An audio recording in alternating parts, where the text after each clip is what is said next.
최근 미국에서 발표된 글로벌 파이어파워 GFP에 따르면 한국의 군사력이 세계에서 5번째로 강한 것으로 평가되었습니다. 이에 반해 일본은 7위, 북한의 군사력은 36위로 평가되었다고 합니다.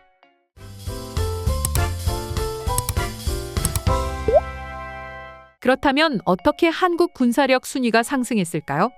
GFP 보고서에 따르면 한국은 0.1416점의 군사력 평가 지수를 받아 조사 대상국 145개국 중 무려 5위를 기록했습니다.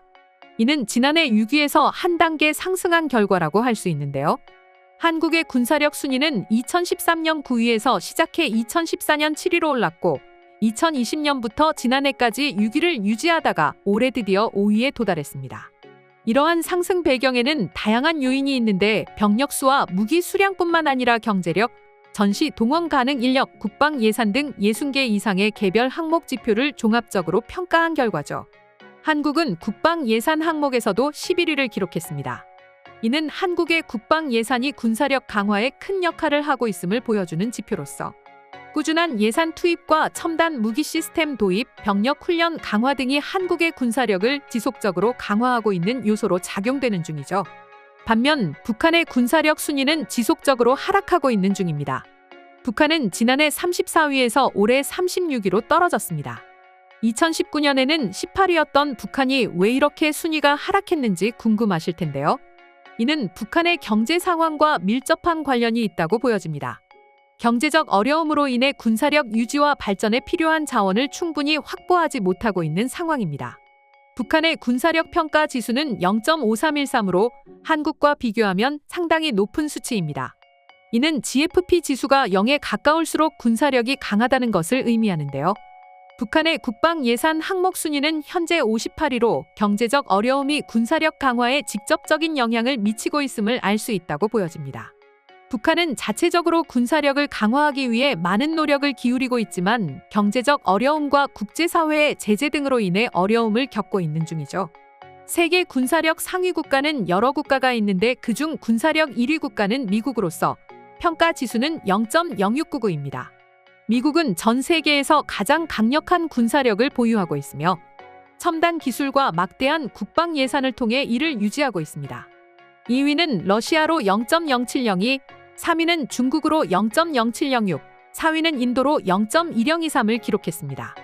이들 국가들은 모두 막대한 국방 예산과 대규모 병력을 보유하고 있으며 각종 첨단 무기 시스템을 지속적으로 개발하고 있는 중이죠. 5위는 앞서 말씀드린 대로 한국이고 6위는 영국으로 0.1443, 7위는 일본으로 0.1601을 기록했습니다. 영국과 일본은 모두 첨단 무기 시스템과 훈련된 병력을 보유하고 있으며 안정적인 경제력을 바탕으로 군사력을 유지하고 있는 중입니다. 이처럼 GFP 군사력 평가 보고서는 단순히 병력 수나 무기 수량만을 평가하는 것이 아니라 경제력, 국방 예산, 전시 동원 가능 인력 등 다양한 요소를 종합적으로 고려하여 군사력을 평가하고 있는데요. 이러한 평가 방식을 통해 각국의 실질적인 군사력을 보다 정확하게 파악할 수 있습니다. 한국의 군사력 순위 상승은 모든 국가에서 매우 긍정적으로 바라보고 있습니다. 이는 한국이 국제사회에서 더욱 중요한 역할을 할 수 있는 기반을 마련했다는 것을 의미합니다.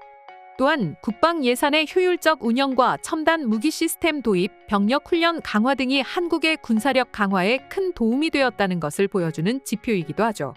그런데 이런 상황에 대한 기사를 쓴 일본인들에게 다양한 반응이 나왔는데요. 그럼 지금부터 한국 군사력 순위에 대해서 일본인들은 어떻게 생각하는지 자세히 살펴보겠습니다.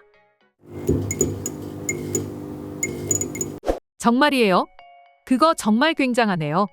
러시아가 2위라는 게 말이 되는 일이야? 단순하고 모호한 평가 기준으로 한 판단이라고 밖에 보이지 않아. 그런 줄도 모르고 기뻐하는 한국인들의 모습이 상상이 되는 건 나만 그런 건가? 일본에는 군이 없는데 7위인 게 대단한 거 아니야? 이 순위를 결정할 때 가장 큰 비중이 되는 건 군사 예산이지. 근데 전쟁은 장비에 좋고 나쁨이 영향을 주기도 하지만 그뿐만이 아니니까. 실제로 싸워서 이길 수 있느냐 없느냐는 전혀 별개의 일이지. 아마 한국인들도 자신들이 일본과 전쟁에서 이길 수 있다고 생각하지 않을 거라고 생각해. 핵이 있는 프랑스와 독일이 상위권에 없다는 건 씁쓸한 일이야. 한국은 일본을 가해자이고 자신들은 피해자라고 교육하고 있기 때문에 지난 전쟁으론 아무것도 배우지 못한 것 같아. 일본은 군비 증강에 반대하는 의견이 많지만 저쪽은 그런 의견이 전무하지. 굉장히 호전적인 나라라고 볼 수 있어. 핵무기는 전혀 포함되지 않았나? 애초에 전쟁을 포기한 나라와 휴전 중인 나라는 상황 자체가 다릅니다. 게다가 기술이 전만하고 핵심 기술이 없는 한국의 무기는 수는 많지만 도움이 되지 않는다고 얘기하기도 해요. 전차 파워팩을 국내에서 만들 수 있는 건가? F-35 정비는 어디서 하는 거지? 표적과 반대로 날아가는 미사일은 떨어뜨릴 수 있나? 무리 새는 잠수함은 어떻게 할 거지? 그런 건 전혀 들어보지 못했는데 정말 그래? 대단하네요. 꼭 힘내세요. 한국은 오이구나. 대단해.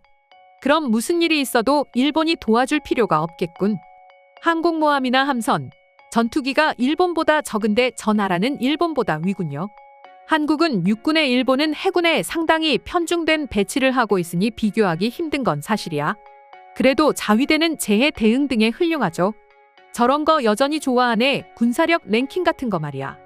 상위 국가가 하위 국가와 전쟁을 해도 반드시 이길 수 있는 것은 아니라는 걸 러시아와 우크라이나를 보면 알 수 있지. 이 순위로 기뻐할 나라가 있겠지만 과거 실적을 보면 북한에 조차 질 것 같다고 생각이 들어. 아무리 그래도 그건 아니지. 북한은 이제 수명조차 얼마 없는 나라잖아. 일본은 80년 가까이 실전 경험이 없었기 때문에 막상 전쟁이 일어나더라도 금방 질 것 같긴 하다. 군사력이라고? 일본에는 군대가 존재하지 않기 때문에 군사력이 제로일 것으로 보입니다. 도랑에 빠져 움직일 수 없는 전차가 있는데 세계 5위라는 게 말이 되는 건가? 일본은 군사력이 별로 없는 편이라고 할 수 있지. 징병제가 있는 국가니까. 그런 점에 있어선 아무래도 이점이 되는 거겠지. 징병을 피하고 싶어하는 사람들 뿐이라고 하던데 그럼 훈련은 과연 어떨까 하는 생각이 듭니다. 핵무기를 갖고 있지 않은 나라가 상위권에 들어가 봐야 어차피 큰 의미가 없어. 핵을 보유하면 4위가 될 것 같긴 해. 한국한테 GDP도 밀리고 군사력도 밀렸군. 이제는 한국보다 잘 나가는 게 없겠다. 5위와 36위인가? 뭐 러시아를 보면 알듯 해봐야 알 것 같아. 단순하게 비교하기 힘들어요. 일본처럼 바다로 둘러싸여 있으면 방위에 유리하고 한국처럼 북한과 대치하고 있으면 상시 임시 전쟁 태세고요. 반대로 북쪽은 병력의 열세를 핵으로 보충하려고 하는 것 같네요. FIFA 랭킹과 군사 랭킹은 믿을 수 없는 게 정설. 대단하네. 이제 다른 나라의 도움은 필요 없을 것 같아. 아마 미국에 있는 한국계 기관에서 사이비 평가하는 곳일 거야. 핵이 있는 영국, 프랑스보다 남조선이 위에 있다는 것이 이해가 안 되네. 그리고 일본이 아래인 것도 의심스럽네. 게다가 북한이 저렇게 약할 리가 없지. 서울 같은 곳은 한순간에 초토화될 텐데 말이야. 어떤 기준으로 점수를 매긴 건지 잘 모르겠네. 핵을 가지고 있느냐 없느냐가 중요하겠지. 핵을 가진 나라를 침공할 순 없으니 말이지. 그리고 이 순위는 국방 예산이나 무기의 수로 순위를 매기고 있지만 그건 진짜 군사력에는 해당되지 않아. 세계 대부분의 나라들이 일본이 핵무기를 보유하고 있다고 생각해. 왜냐하면 일본은 대량의 플루토늄 보유하고 있고 독자적인 로켓 기술도 보유하고 있기 때문이지. 핵을 사용했다간 파멸밖에 남지 않는 것이 현재 국제 정세인데요. 과연 누가 핵을 사용했다가 전 세계를 적으로 돌리겠어? 일본은 핵무기를 소유하고 있지 않아. 아무리 재료나 기술이 있어도 위협을 받을 때 상응하는 무기를 소유하지 않으면 소용이 없으니까 말이지. 196개국 중 실제로 핵을 보유하고 있는 나라는 몇 개국일까? 그 이외의 국가는 침략의 가능성이 높은 고위험 국가라는 거야? 한국은 아직 전쟁이 종전되지 않은 거니까 어찌 보면 당연한 건가 싶기도 하고 북한 로켓맨의 소감을 들어보고 싶어. 이야, 한국도 강해졌구나. 부디 F-35가 잘 날면 좋을 텐데 말이지. 동원 병력에 있어서는 역시 강제 병역을 하고 있는 한국에 미치지 못할 거야. 특히 육지와 연결된 국경이 있는 나라는 바로 육탄전이 발생할 수도 있어. 일본의 자위대 24만 명 중 지상 병력은 14만 명. 이 정도로 과연 일본을 지킬 수 있는가?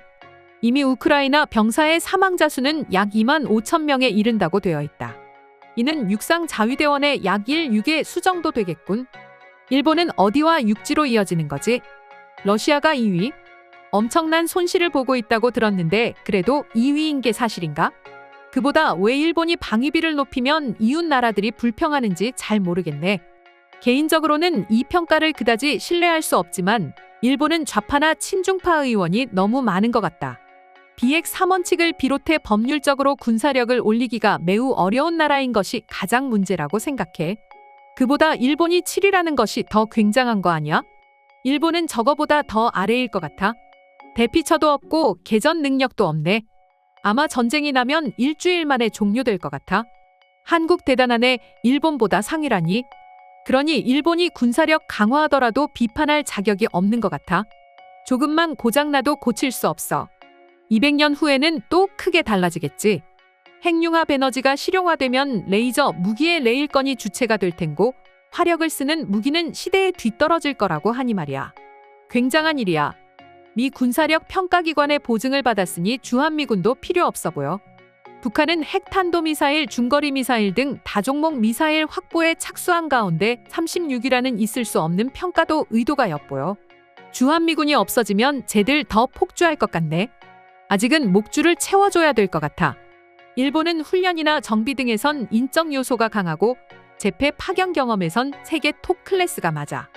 반면 무기산업이나 병참 유지 능력, 무기탄약 공급 능력에는 취약하지. 이런 점에선 전투차량 수출에 주력하고 신형 전투기 시제기도 완성하는 등 국가 주요 산업으로 이끄는 한국을 본받아야 할지도 몰라.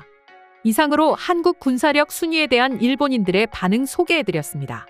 영상 끝까지 시청해주셔서 감사드리며 구독과 좋아요는 영상 제작에 큰 힘이 됩니다.